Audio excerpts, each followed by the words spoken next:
Good morning. My name is Ganiyat Sadiq, and I'm the Advocacy Officer for Justice for All Canada, a nonprofit based on preventing genocide globally, with consultative role at the United Nations. We are gathered on the unceded, unsurrendered land of the Anishinaabe Algonquin. Today, on the International Day to Combat Islamophobia, Justice for All Canada is launching a report of profound importance titled Palestine, Genocide, Apartheid, and Occupation: How Islamophobia and Anti-Palestinian Racism Have Led to the Genocide and Persecution of Palestinians, prepared by our Human Rights Policy Analyst, Aidan Alexio. The report details a 76-year-long distressing reality, a reality marked by the systematic persecution of Palestinians through mass killings, displacement, military occupation, and a discriminatory legal regime. It is a reality where the imposition of an oppressive system by the Israeli government against Palestinians has been deemed an apartheid by varying UN experts, international organizations, and civil society groups, both within Palestine and Israel. The United Nations Day to Combat Islamophobia is a reminder of our collective responsibility to combat Islamophobia. It's not just about acknowledging the widespread prejudices that lead to dehumanization, hate, and persecution. It is about actively working together to dismantle these harmful ideologies.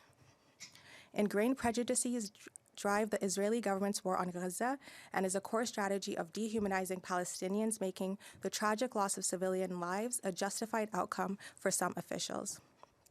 Statements by prominent Israeli figures casting the conflict in terms of light versus darkness or humanity versus barbarism reveal a disturbing narrative. In the wake of the brutal murder of the Afzal family, Prime Minister Justin Trudeau stated, quote, "Islamophobia is real. Hatred has consequences, and it must stop. Hate has no place in our country, not in London, not anywhere," unquote. Yet how can we reconcile these words with Canada's lacking response to the ongoing genocide? How can we stand against Islamophobia within our borders when seemingly endorsing it through our foreign policy? Canada's support has emboldened an apartheid regime that perpetuates genocide under the veil of warfare. This is beyond politics. This is about humanity. This is about standing firm against an ideology that seeks to erase a people based on their religion and ethnicity. The report we are releasing today is sounding the alarm on the ongoing genocide that demands immediate and principled action. Canada has a clear obligation under international law to prevent and punish the crime of genocide. If Islamophobia has no place in Canada, if hatred must stop, then our support for a regime that perpetuates this hatred cannot remain. I encourage you all to visit the Justice for All Canada website to read this report that shines a light on the atrocities being faced by Palestinians at the hands of the Israeli government and its supporters. Thank you for being here today, and I would like to introduce our first speaker, Sam Hersh, a community and political organizer and an active member of the Ottawa chapter of the Independent Jewish Voices. Thank you. Hello, bonjour, and thank you for being with us here today. Merci pour être ici avec nous aujourd'hui. My name is Sam Hersh, and I'm an active member of the Ottawa chapter of, for Independent Jewish Voices Canada, a nationwide organization with more than 20 chapters across the country. IJV is a grassroots organization grounded in Jewish tradition that opposes all forms of racism and advocates for justice and peace for all in Israel-Palestine. IJV believes that no one should have to choose between embracing Judaism or Jewishness and supporting Palestinian human rights. I'm pleased to be standing here today with Justice for All Canada, an organization that has been at the forefront of speaking out for genocide prevention for Muslims around the world. And as they write at the beginning of the report on Islamophobia, quote, "We are now witnessing a new live genocide occurring in Palestine," end quote. In particular, the report discusses the growing political, social, and academic consensus around genocide in Palestine and how it is linked to anti-Palestinian racism and Islamophobia. The report then makes 11 recommendations, from supporting an arms embargo, a permanent ceasefire, expanding the mandate of the Islamophobia Office, and ramping up urgent humanitarian aid, among other recommendations. All things I would urge our government and opposition parties to support. And on that note, would further urge all members of Parliament to support the NDP motion being put forward on the 18th that is in fact advocating for some of these stated recommendations. Just yesterday, at least 29 more people were killed by Israeli airstrikes, waiting for humanitarian aid, and days before that, hundreds more were killed, waiting for the same thing. These weren't soldiers or military targets. These were innocent men, women, and children waiting desperately for food, water, and other essentials that they have been without for days and weeks at a time for the past 5 months. And this report asks plainly, how can something like that happen so regularly? And the answer is a consistent and systematic dehumanization of Palestinians by important political figures in Israel as well as people around the world. We are fighting human animals, and we will act accordingly. It's time to be cruel. Human animals must be treated as such. There will be no electricity and no water. There will only be destruction. You wanted hell, you will get hell. These are not words from random extremists or far-right internet accounts. These are actual words from the highest-ranking Israeli officials. Quote, "So we'll make sure Gaza will become a happy amusement park. We will blow up your house for free." End quote. These are lyrics to a viral Israeli rap song that has racked up millions of views on YouTube. The mass dehumanization of a people is happening before our eyes, and this isn't only happening in Israel-Palestine, but here as well, as people march in the streets calling for a ceasefire are routinely labeled anti-Semitic and silenced, including here in Ottawa, where many have simply received tickets for just using megaphones. We at IJV have always said that there can be no military resolution to this issue, and this has been proven abundantly true again and again. We were one of the first organizations to call for a ceasefire, as well as the release of all hostages, but at the same time, we reject the use of our identity and Jewishness being used to justify the killing of over 30,000 people. The Canadian government must act now on these 11 recommendations to not only stem the rise of Islamophobia and anti-Palestinian racism, but to stop the advancement of what experts and many countries and world leaders agree is a genocide, not in our name. Thank you. Thank you, Sam. I would now like to introduce Dr. Yamen Ghamian, a member of the Canadian Muslim Healthcare Network.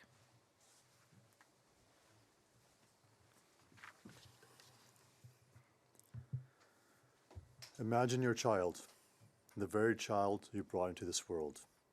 Your child just had a limb blown off in a bomb. You're one of the few doctors left. Your hospital has been bombed. You're forced to perform life-saving surgery on your child without anesthetic. Your child screams. Your child dies while screaming in pain.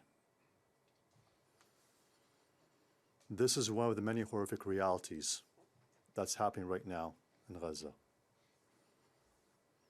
The war in Gaza is a war on children, according to the UNICEF spokesperson, James Elder. Over 13,000 kids killed, many more missing. Over 1,000 children have had at least one limb amputated. Since Israel has cruelly blocked the entry of items like anesthetics, oxygen supplies, and ventilators, many of these children have had these operations, including amputations without anesthetic. The healthcare infrastructure has been purposely targeted and is near collapse. Over 600 attacks on healthcare facilities have been documented by the World Health Organization since the genocide began. The few remaining hospitals are out of medical supplies and drugs. They are barely functioning. The toll on children is horrifying. 17,000 children are orphaned. 17,000. That's the equivalent of 8% of all kids in Ottawa being orphaned. What would you do if 8% of the people, of the children in your city, were orphaned in a span of just 5 months?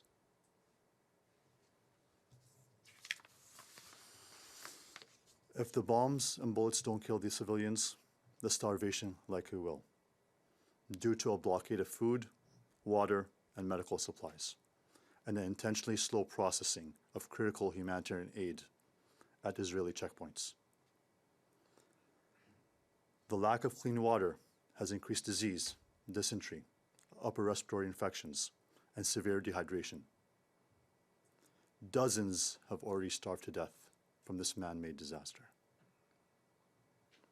Here at home, organizations like the Canadian Medical Association, who have been so outspoken on Russia's invasion and occupation in Ukraine, have been silent on Israel's brutal invasion and occupation. The silence is deafening. Many of our healthcare institutions are more concerned with muzzling and intimidating health workers raising their voices against the atrocities in Gaza than the very atrocities themselves.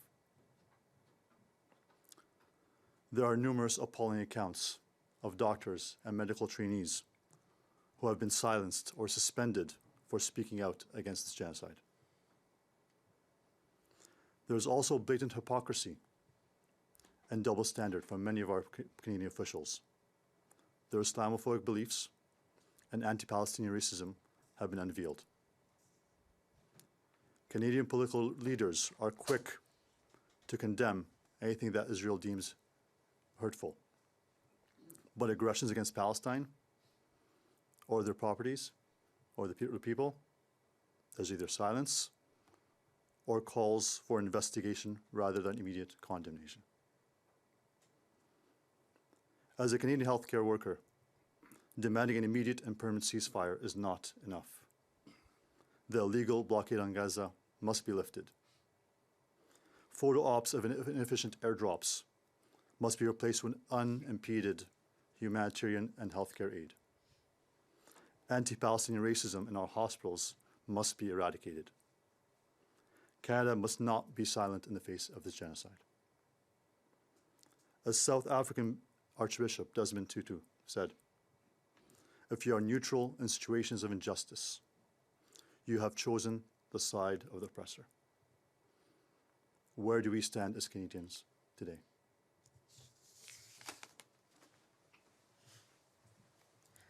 Thank you, Dr. Yamen. I would now like to introduce Nour El Kadri, a professor of strategic innovation and management at the University of Ottawa. Thank you. On the International Day to Fight Islamophobia, we're doing great in Canada. In fact, we do excellent when we're facing and condemning any racist acts. If somebody draws a swastika in front of a Jewish synagogue, we rightly call that, and justly, as something that is highly condemned and it should never happen.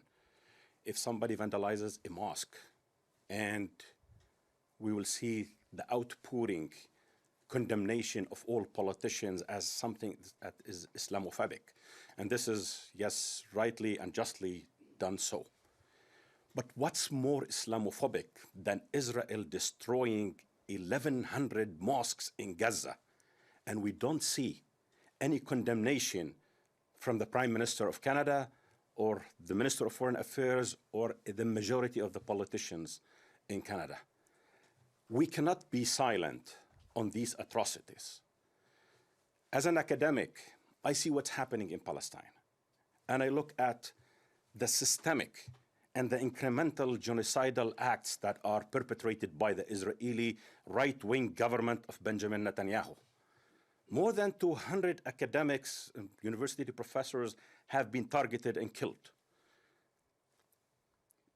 11, and there are only 12 universities in Gaza, 11 universities have been completely destroyed and one partially destroyed. Where do we go with the more than 300,000 university students that are entering university in the next year?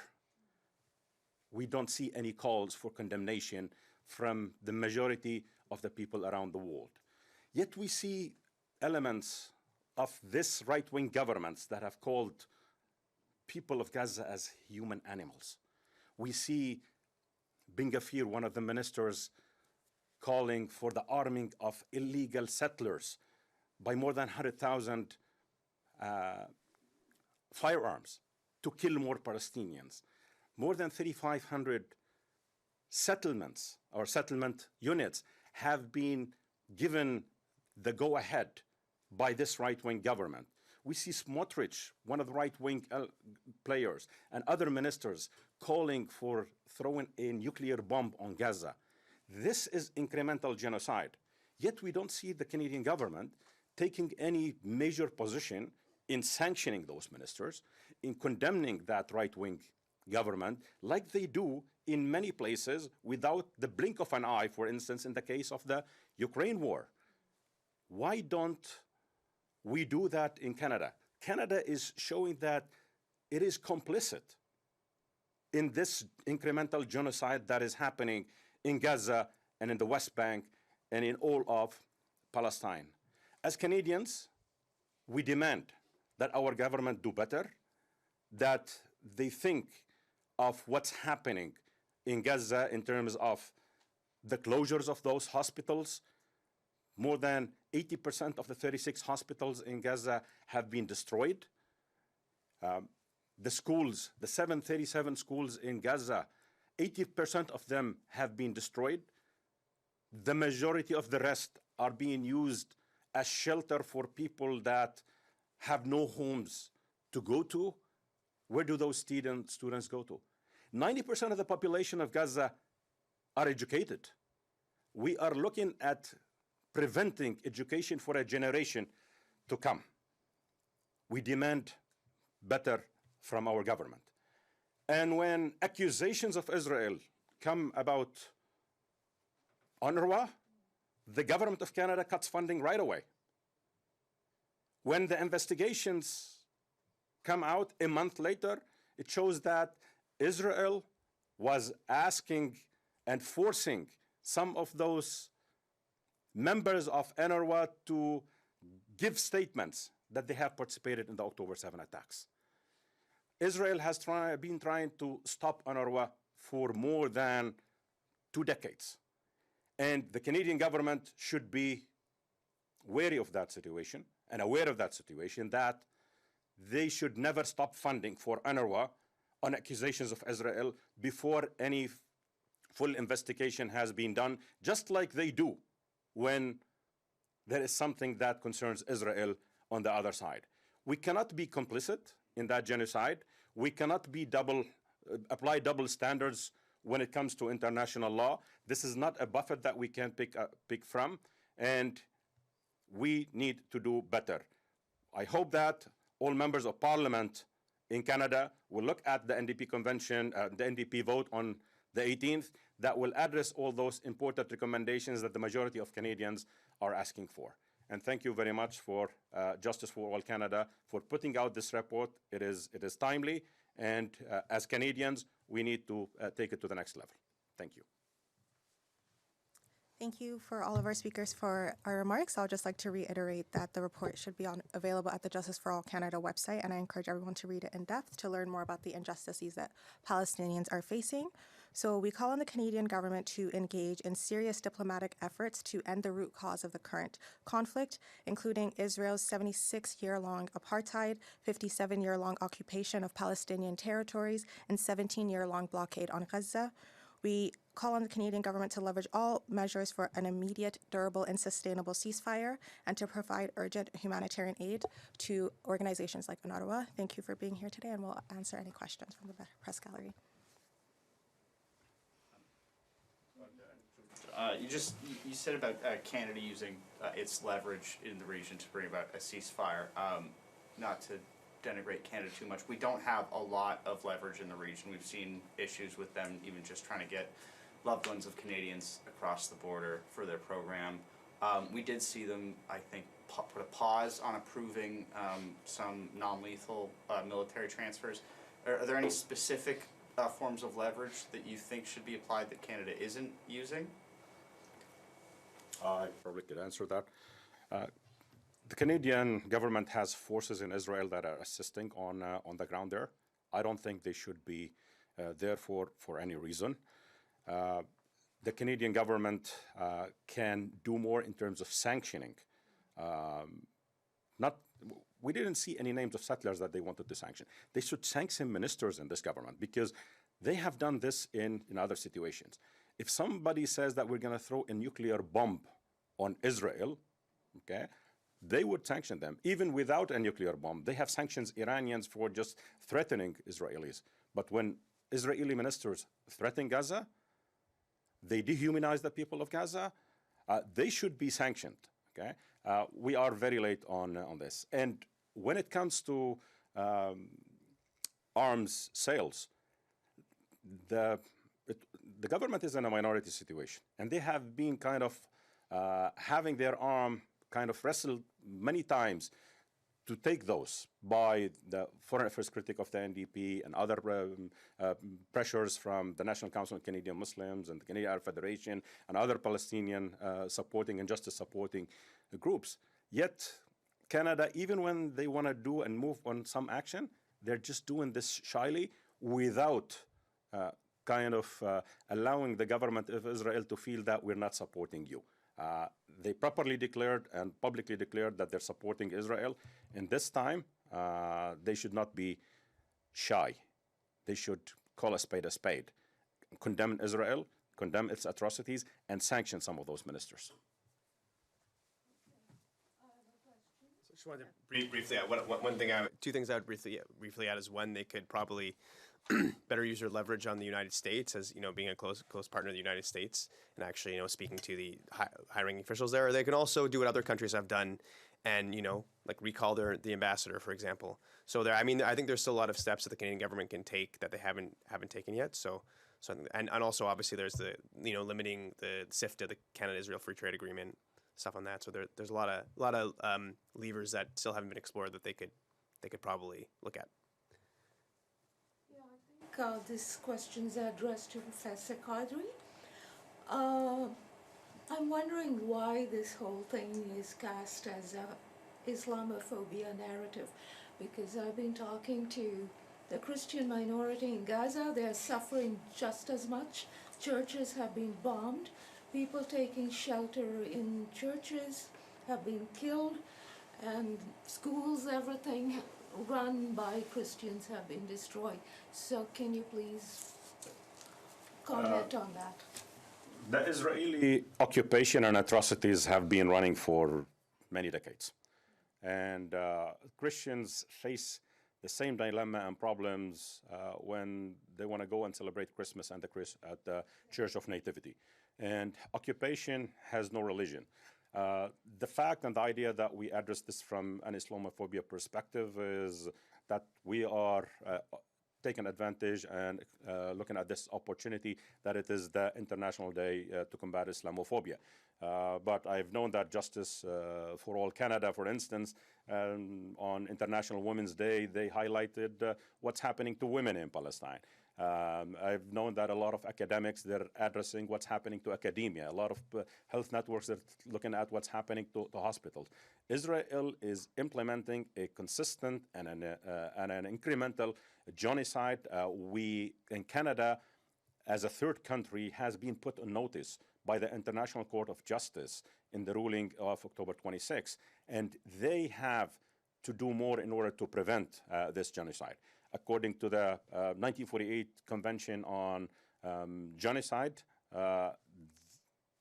Canada must and should take action that is going to prevent genocide because the risk is there. It has been ruled by the International Court of Justice and it doesn't need any academics or researchers or investigations to say that when most schools, most universities, most mosques and churches have been destroyed, the life of the people, the hopes of the people of Gaza have been destroyed. It's not only about Islamophobia, it is about occupation in general and the consequences of that occupation. I just wanted to add as well to that we don't see it as a religious conflict. I think that's something that everyone really likes to paint that narrative. What we are realizing in that a lot of the things that are being perpetuated by the Israeli government, we're seeing every year during Ramadan, it is the month of Ramadan, we are seeing a targeting of Muslims. There are definitely Islamophobic undertones to their perpetuation of violence by the Netanyahu government, but it's not just a religious conflict. It is something that is affecting Palestinian Christians as equally as well. Okay, another question. Canada and Sweden have now resumed funding for, what do you pronounce that? UNRWA. Oh my God, yes. Okay. Do you think other countries, are you aware of other countries that have followed suit? And I think Australia is. Australia? They might be doing it soon. But European Union? Any others? We hope that all of them will resume funding. The problem is that when the Americans stopped the funding based on accusations from Israel, we've seen a lot of countries follow suit. what bothers me with the Canadian government is that they stopped the funding without any investigation just after the United States did. And they resumed the funding probably 36 minutes after the Americans have done so. And we need to have statesmen in this country that do like John Chrétien did on the Iraq war. He told the Americans, no, we're not going to a war in Iraq, because the lie of weapons of mass destruction will not pass the litmus test of the Canadian government. The same thing for the lie, the Israeli lie on UNRWA employees participating in October 7th. This doesn't pass the litmus test, and I hope that the Canadian government does not fall into this mistake again. More questions? No? Please conclude the press conference. Thank you very much, Ms. Fuku. Thank you for your time. Thank you very much. Thanks. Mr. Carney, just want to say hi. Hi, how are you? Great to Yeah. see you.